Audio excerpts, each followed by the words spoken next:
ಅನಾರೋಗ್ಯದ ಕಾರಣ ವಿಧಾನಸಭಾ ಮಾಜಿ ಅಧ್ಯಕ್ಷ ಮಾಜಿ ಸಚಿವ ಕಾಗೋಡು ತಿಮ್ಮಪ್ಪ ನಗರದ ಖಾಸಗಿ ಆಸ್ಪತ್ರೆಯಲ್ಲಿ ಚಿಕಿತ್ಸೆ ಪಡ್ತಾ ಇದ್ದಾರೆ. ಆಸ್ಪತ್ರೆಗೆ ತೆರಳಿದ ಸಚಿವ ಮಧು ಬಂಗಾರಪ್ಪ ಆರೋಗ್ಯ ವಿಚಾರಿಸಿದ್ದಾರೆ. ಕಾಗೋಡು ತಿಮ್ಮಪ್ಪ ಅವರನ್ನು ಭೇಟಿಯಾಗಿ ಇತ್ತೀಚಿನ ರಾಜಕೀಯ ಬೆಳವಣಿಗೆಗಳ ಬಗ್ಗೆ ಚರ್ಚಿಸಿದ್ದಾರೆ. ಶರಾವತಿ ಮುಳುಗಡೆ ಸಂತ್ರಸ್ತರ ಹಾಗೂ ಬಗರ್ ಹುಕುಂ ರೈತರ ಸಮಸ್ಯೆಗಳ ಬಗೆಹರಿಸುವ ಬಗ್ಗೆ ಇತ್ತೀಚೆಗೆ ನಡೆದ ಬೆಳವಣಿಗೆಗಳ ಕುರಿತಾಗಿ ಮಾಹಿತಿ ನೀಡಿದ್ದಾರೆ.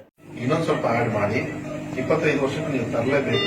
ಸೆಂಟ್ರಲ್ ಗವರ್ಮೆಂಟ್ FRA ಎಲ್ಲ 2005 ಮಾಡಲೇಬೇಕಂತ ಹೇಳಿ ರೆಸಲ್ಯೂಷನ್ ನ ವಿಧಾನಸಭೆಯಲ್ಲಿ ಪಾಸ್ ಮಾಡಿಸಿ ಸೆಂಟ್ರಲ್ ಅದನ್ನ ನೀವು ಮಾಡಿಸಿದ್ದೀರಿ ಸರ್. ಆಮೇಲೆ ನಿಲ್ಸಿದ್ರಿ ಇವರು, ಅದಾಯ್ತು. ಆಮೇಲೆ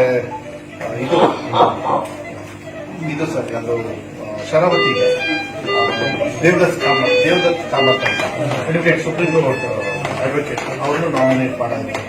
ಈಗ ಅವರು ಮಾಡ್ತಾ ಇದ್ದಾರೆ.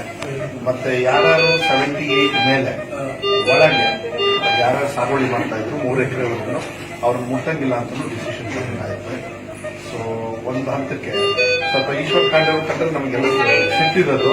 ಪಾಪ ಅವ್ರಿಗೆ ಬಂದು ಮಾತಾಡಿ ವಿಧಾನಸೌಧದಲ್ಲಿ ಕಮಿಟ್ಮೆಂಟ್ ಕೊಡಿ. That is great.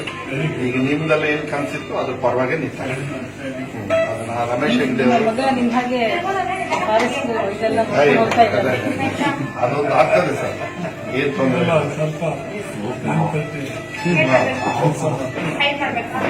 ಸೊ ಎಲ್ಲ ಸರಿ ಇರ್ತದೆ ಸರ್, ನಾವು ತೊಂದರೆ ಕೊಡೋಲ್ಲ sir. Right sir. Sir okay sir, ಸರಿ ಸರ್, ಮತ್ತೆ ಬರ್ತೀನಿ ಸರ್. ನಾವು ತಗೊಂಡು ನಾಳೆ